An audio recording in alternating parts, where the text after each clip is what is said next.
Bienvenidos a Lucio.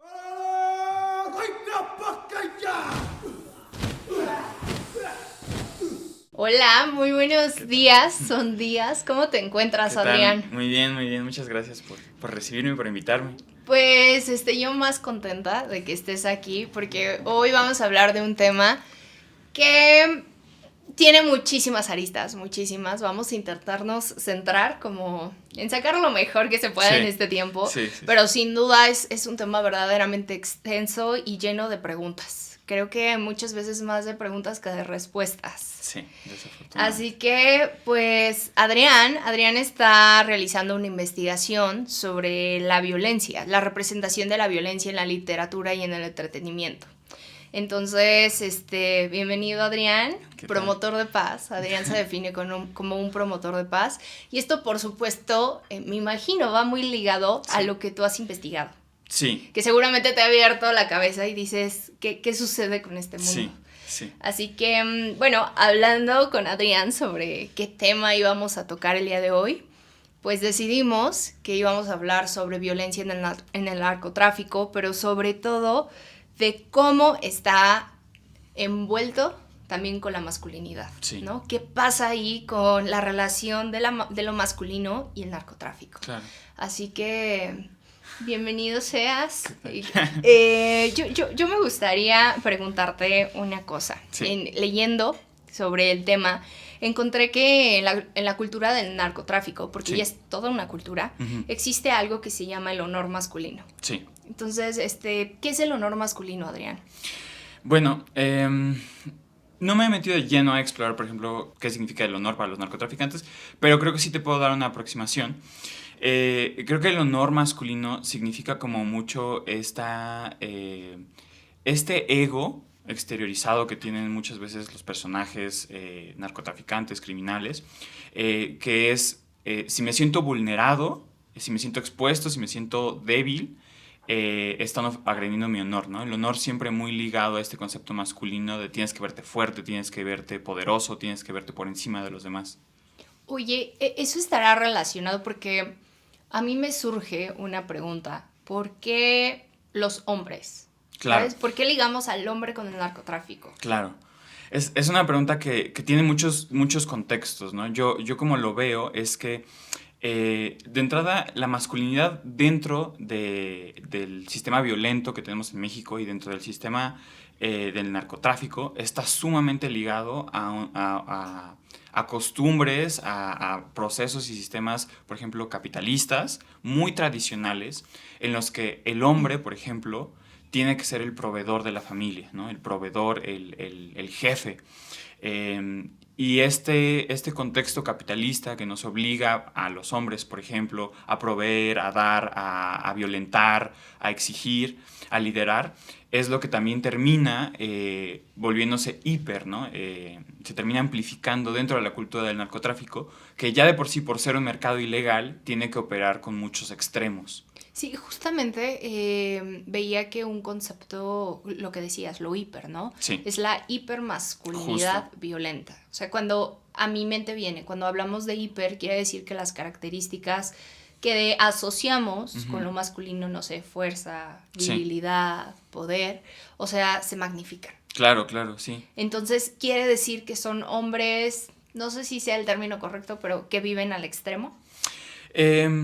Creo que más bien podríamos decir que llevan al extremo todo lo que un hombre normal en una cultura capitalista haría, ¿no? Porque entendemos que, por ejemplo, en la cultura capitalista en que vivimos, los hombres tienen que ser competitivos, tienen que ser dominantes, en los aspectos obviamente hablando de negocios, ¿no? Tienen que ser proveedores, tienen que ser protagonistas, ¿no? Y eso, al convertirse en un mercado ilegal como el del narcotráfico, tienen que hacerlo el doble o el triple o el cuádruple porque es un mercado extremadamente competitivo, extremadamente violento, en el que si no estás por encima de todos todo el tiempo, o te sacan o te matan o te arrestan, ¿no? Entonces, creo que es más una necesidad de los hombres que ven que si no son ¿no? Hiper violentos, hiper masculinos, hiper competitivos, no prosperan en ese mercado de la venta de drogas. Oye, suena mucho, cuando das estas características o de comportamiento social, siento que suena mucho como al comportamiento de los animales en manada.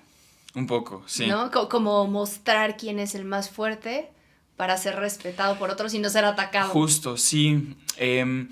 Incluso históricamente, si lo vemos, en realidad el desarrollo de una hipercultura masculina probablemente ya existía en México, pero la glorificación de la misma y obviamente visibilización de la misma, muchas gracias, de la misma, no empieza a verse hasta después de 2007, ¿no? No es cuando los mexicanos comenzamos a entender qué es el narcotráfico, qué es ser líder de cártel, qué es ser hipermacho, por ejemplo. O sea, antes del 2007. 7, ajá, sí. 7 o 17, perdón. No, 2007. Antes del 2007, o sea, esto no estaba como no eran conceptos presentes. No era parte de la cultura popular, por así decirlo. O sea, no lo teníamos bien mapeado y obedece mucho a que a partir de 2007 en México, la estrategia de seguridad que se sigue, de la militarización, de combatir violencia con más violencia, termina por hacer todo más hiper, ¿no? Antes era mucho más como por debajo del agua, mucho más discreto y obviamente dentro de esos mercados, pues los narcotraficantes sí eran más machos, pero no eran los más machos porque no tenían que ser visibles. A partir de 2007 empiezan a casarse a muchos de los protagonistas, de los líderes de cárteles, de los principales capos, y eso termina los líderes de cárteles terminan por entrar en pánico y los que quedan tienen que volverse más extremistas, tienen que volverse más radicales y tienen que exacerbar algunos de los rasgos masculinos que ya tenían para controlar un sistema que se vuelve caótico. A partir de 2007, todo el narcotráfico entra en caos, justo por la estrategia de seguridad, pero eso en las personas, en los individuos, en los hombres a cargo, termina por hacerlos mucho más violentos y mucho más radicales. Wow, o sea que pareciera que está relacionado el hecho de la visibilidad social. Claro, o sea, sí. el que otros me puedan ver, ahora me tengo todavía que mostrar más poderoso, Exacto. reafirmar mi masculinidad. Justo, y volvemos, por ejemplo, a términos como un hombre en un contexto normal, en un negocio normal, tiene que ser competitivo, tiene que ser visible, tiene que ser protagonista, pero pues al final no tiene que ser el más visible, el más protagonista, porque no lo van a matar, no lo van a encarcelar, no lo van a arrestar, ¿no? Viene como un mecanismo de defensa, de decir, ok, ya vi que los están arrestando, ya vi que los están matando, entonces yo tengo que ser el mejor, el más agresivo, el más violento, el más dominante, y en realidad viene de una sensación de miedo y de pánico, ¿no? Fíjate que en esto que mencionas, ¿no? De ser el más, uh-huh. yo veía que en lo que estaba leyendo sobre esta cultura, que existen dos tipos de hombres dentro de esta cultura del narcotráfico. O sea, y me impresiona porque es polarizado, es de un extremo a extremo. Es el hombre que es poderoso, influyente y tiene poder económico, tanto social y sexual. Claro. ¿No? Pero sobre todo bélico, hay poder bélico. Y luego tenemos el otro extremo, que leía que hay un término que se utiliza que son los tacuaches, que son los que no tienen poder en absoluto. O sea, son los sirvientes. Sí. Entonces es muy interesante porque no hay tintas medias. ¿Eres o no eres? Sí. Entonces eso denota muchísimo más que lo masculino o la necesidad de demostrar el poder los atraviesa. Sí, totalmente. O sea, te vuelves más... o sea, en general está muy polarizado, ¿no? Pero te vuelves más radical. O eres todo o no eres nada, ¿no? Y de hecho, mucha de la narrativa que se vende es que tienes que ser nada para llegar a ser todo, ¿no? Entonces, un atractivo muy común dentro de, por ejemplo, la narcocultura y la difusión de la narcocultura es el güey que le chingó un chingo y llegó a ser el mejor, ¿no? Entonces, implícitamente está esta parte de deja que te exploten, deja que te maltraten, vuélvete sumiso hasta que consigas suficiente poder, experiencia, dinero, capacidad para ejercer violencia como para volverte el mandamás, ¿no? Y entonces eso es lo que termina, por un lado, convenciendo a muchos hombres de volverse sumisos ante hipermachos, pero también con la idea o la aspiración de que en algún momento ellos van a poder ser hipermachos, ¿no? Wow. Me fue inevitable pensar que ese tipo de sistema o de forma de relacionarse, de construir la cultura, por supuesto que es el retrato de lo que es la sociedad. Sí. O sea, yo pienso en otras, en profesiones, ¿no? En ámbitos laborales, es como la misma cultura, solamente que no llevada al extremo. Claro, claro. Pero es el rollo de, si te quejas, eres débil. Sí. Si no aguantas esta humillación, Sí. entonces lo llevan al... Sí, y al final habla de una sociedad sumamente desigual, de una sociedad sumamente empobrecida. O sea, no tendríamos que estarle pidiendo a la gente que se vuelva prácticamente esclava como para tener éxito, ¿no? Y no tendríamos que estar ignorando, por ejemplo, condiciones estructurales de si naciste en pobreza, si naciste bajo violencia, si tienes acceso a ciertos servicios, a cierto nivel educativo. No tendríamos que estar ignorando esos factores, pero aún así lo estamos haciendo y le estamos vendiendo a las personas a través de narrativas muy simplificadas, de historias muy simplificadas, en el entretenimiento, en la literatura, en la música, esta idea de que si le trabajas un chingo, vas a poder tener éxito, ¿no? Y esto trasladado al mundo del narcotráfico es, si te trabajas un chingo y te vuelves sumiso y haces lo que el patrón te pide, algún día tú vas a ser patrón, ¿no? Pero obviamente con esta idea que la ganancia o el pago de ser patrón es poder ser hipersexual, hiperdominante, hipercompetitivo, hiperexitoso, ¿no? Entonces, podríamos decir que se vuelve un acto también de performance, ¿no? Tengo que actuar algo para encajar. Algo que también ahorita venía a mi mente, ¿no? De que decías, las narrativas, pues mi mejor ejemplo son las narcoseries. Sí, justo. ¿Qué opinas sobre eso? ¿Qué piensas sobre ello?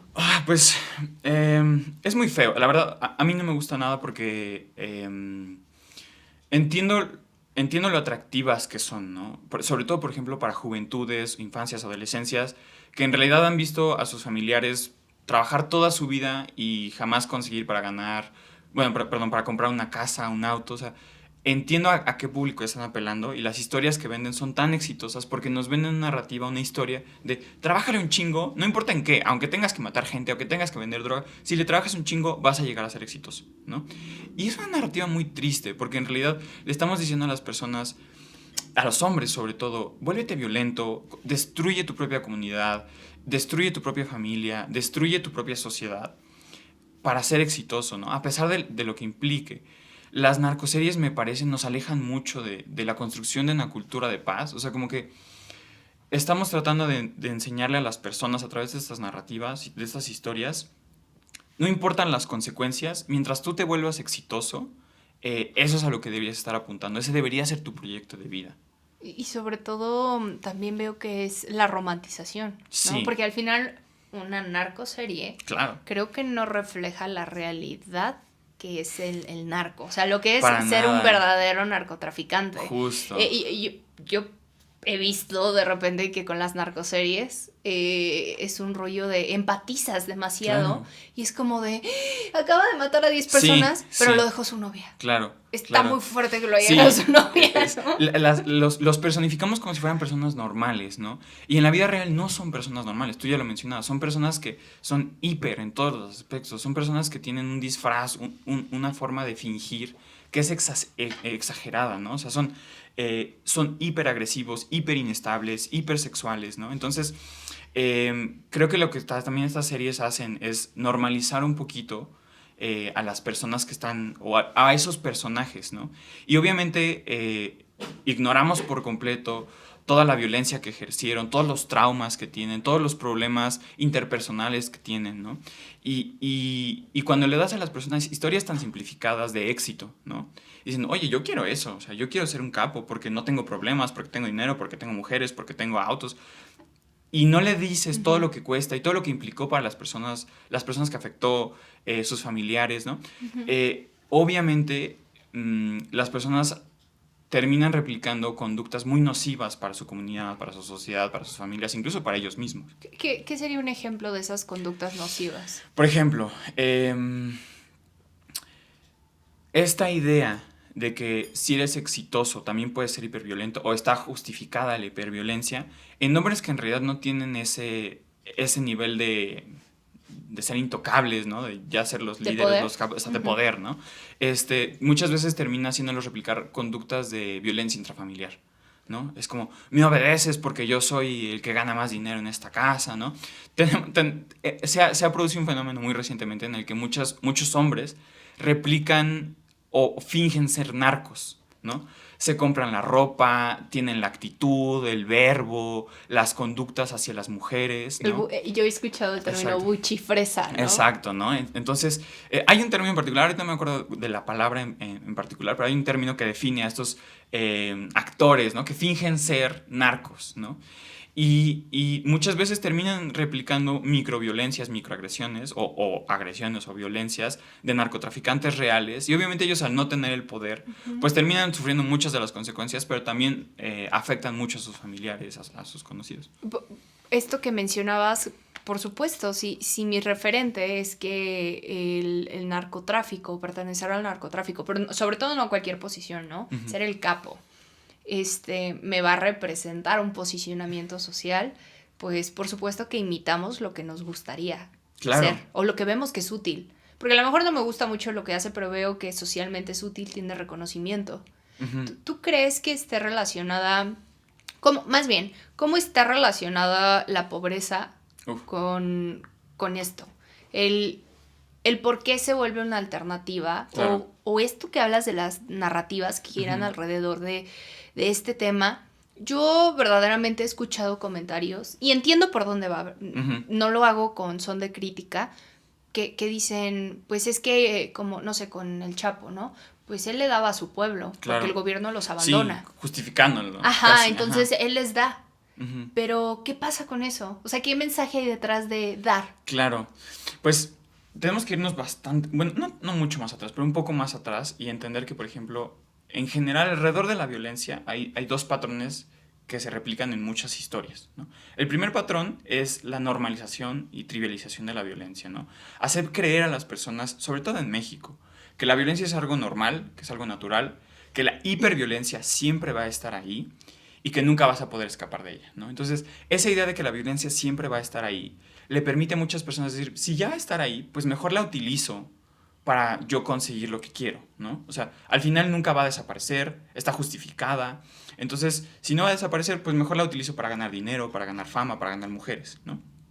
Y entonces, detrás de eso, el mensaje que se da es, si eres pobre, por ejemplo, en México, vives bajo extrema violencia, tienes muy pocas posibilidades de triunfar en la vida, ¿no? Uh-huh. A menos que utilices la violencia para triunfar en la vida.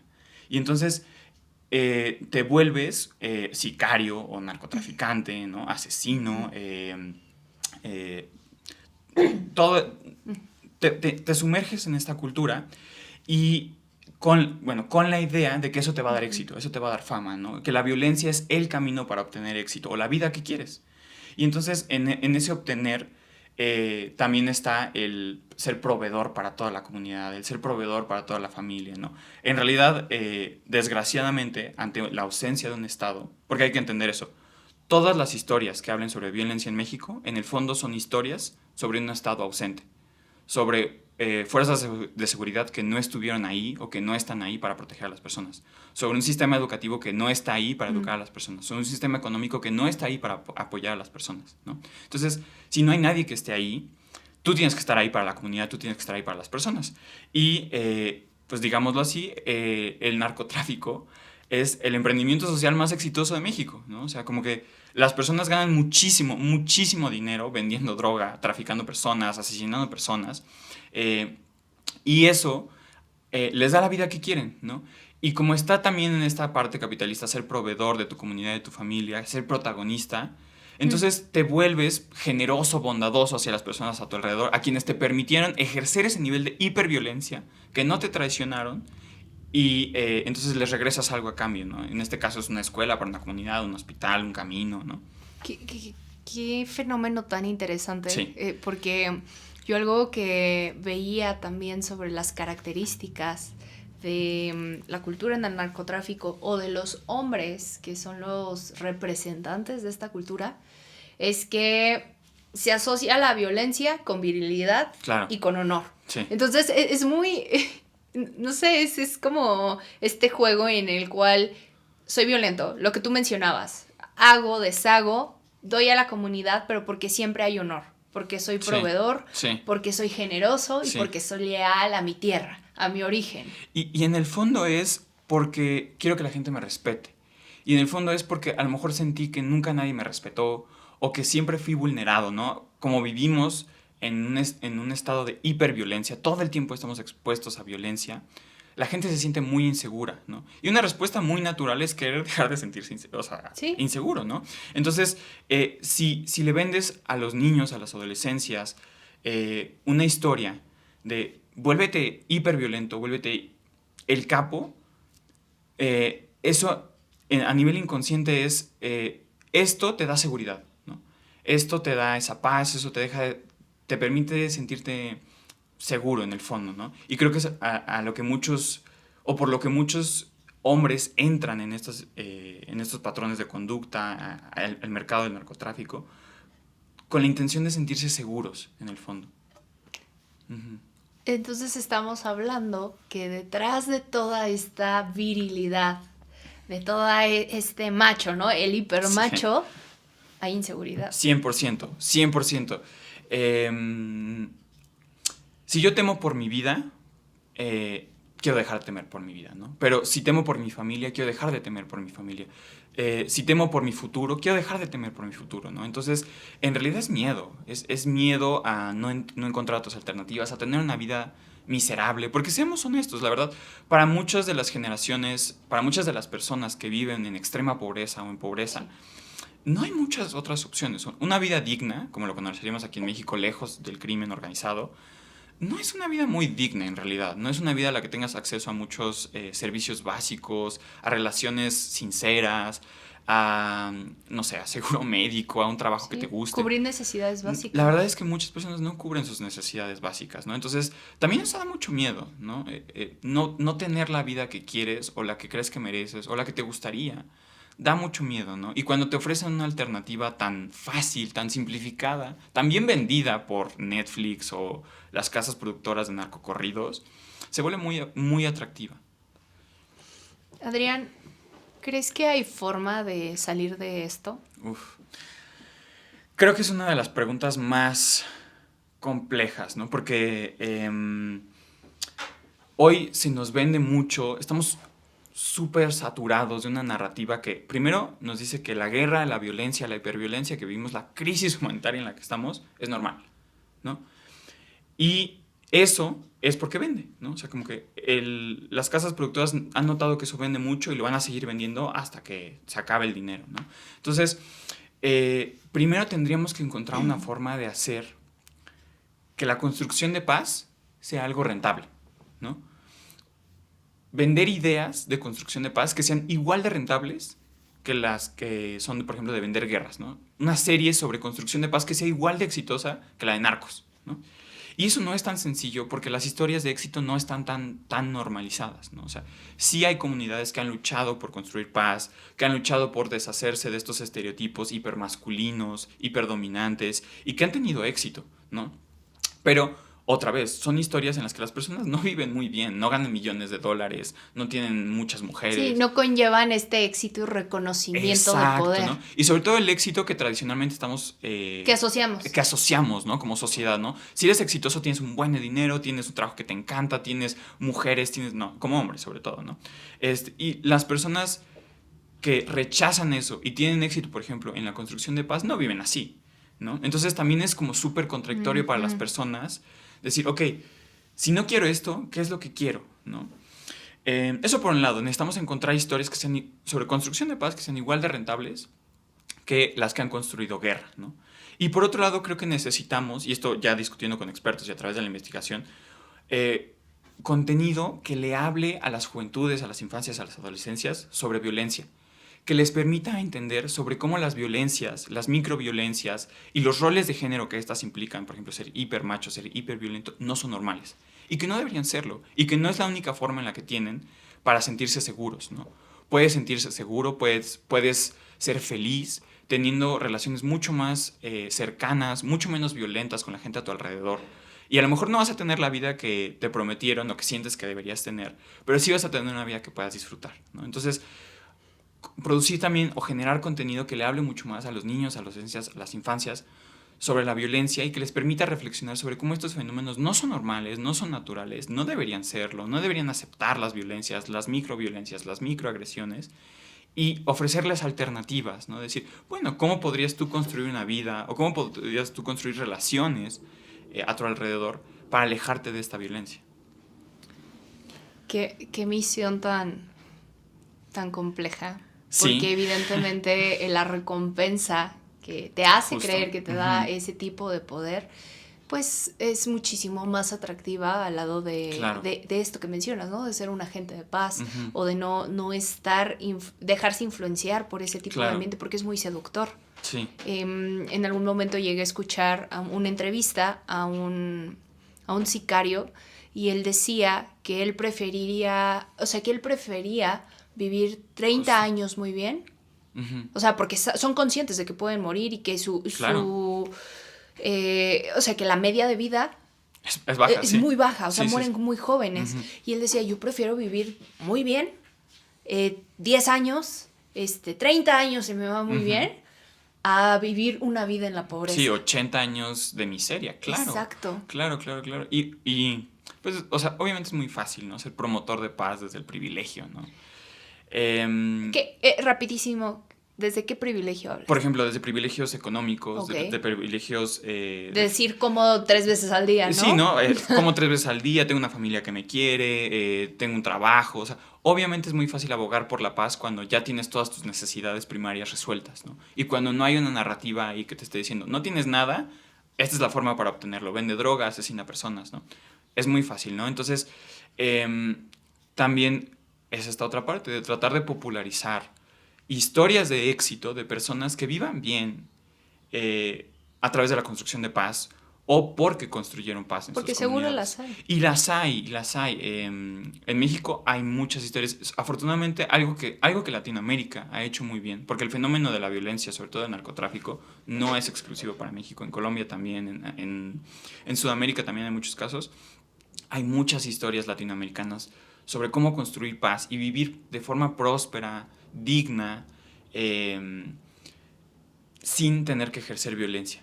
Pero también implica mucha lucha y también implica mucha lucha contra el Estado, ¿no? Y exigirle al Estado que cubra mis necesidades más básicas, ¿no? Educación, agua, seguridad, alimentación, ¿no?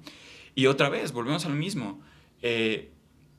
Todas las historias de violencia son las historias de un Estado ausente, ¿no? De un Estado, de un gobierno que no ha estado ahí para nosotros, ¿no? Entonces,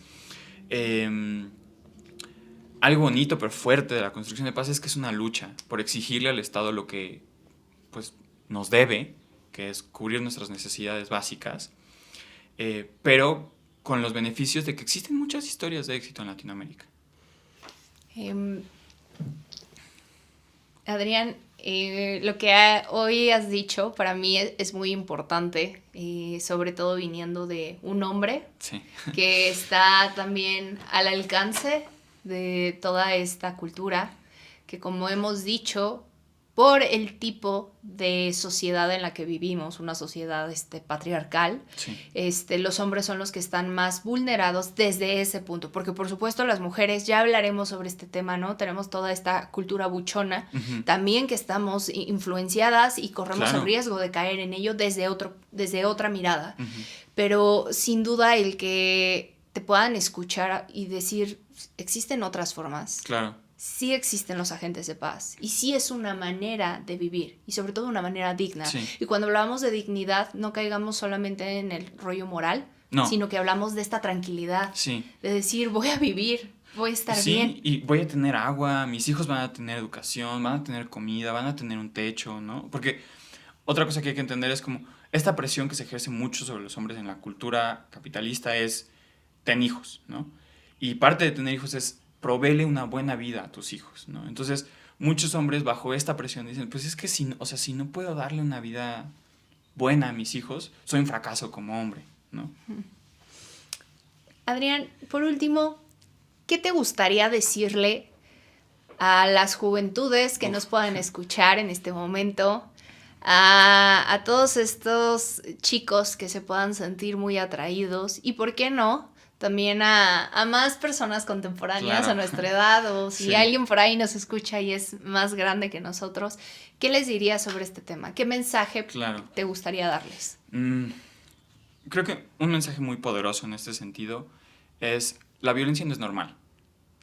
Y no tienes que aceptarla como algo normal. La violencia no es normal cuando hablas con tus amigos, no es normal cuando hablas con tus familiares, no es normal cuando estás en el trabajo, no es normal cuando vas en el transporte público. Y no normalizarla es el primer paso para empezar a reducirla, ¿no? A combatirla. No tienes que volverte un soldado por la paz, pero sí puedes dejar de aceptar muchas de las conductas violentas que sientes que te vulneran, ¿no? La verdad está de la chingada sentirte agredido todo el tiempo, vivir con ese miedo o vivir con esa culpa, o vivir con esa sensación de que mis amigos me agreden, mi familia me agrede, mi jefe me agrede, mi pareja me agrede, ¿no? Eh, no tienes que aceptarlo como algo normal, ¿no? Y creo que esa es la primera reflexión que podemos hacer de forma colectiva. Eh, Hay muchas otras formas de relacionarse que no implican violencia. Y hay muchos otros espacios a los que puedes acudir para tener relaciones no violentas, ¿no? Entonces creo que ese es el mensaje que me gustaría Entonces, dar. el primer paso es reconocer que la violencia no es normal y que no tenemos que soportar humillaciones. Justo. Oigan, pues todos los que nos escuchen, si les gustó este tema, si les gustan estos temas, si quieren que Adrián vuelva a ser parte de estas conversaciones, ya saben, échense su like, suscríbanse y sobre todo creemos conversación a través de esto, compartamos este tipo de mensajes. Adrián hoy nos ha dado un mensaje muy fuerte, reflexionemos también lo que consumimos. O sea, ok, no entremos en rollos, ¿qué diremos?, tan moralizadores. No tienes que dejar de consumirlo, pero sí puedes cuestionar lo que te está diciendo. Por supuesto, hay otras formas de entretenernos y también compartamos mensajes que vayan encaminados a otros temas, no solamente a esto.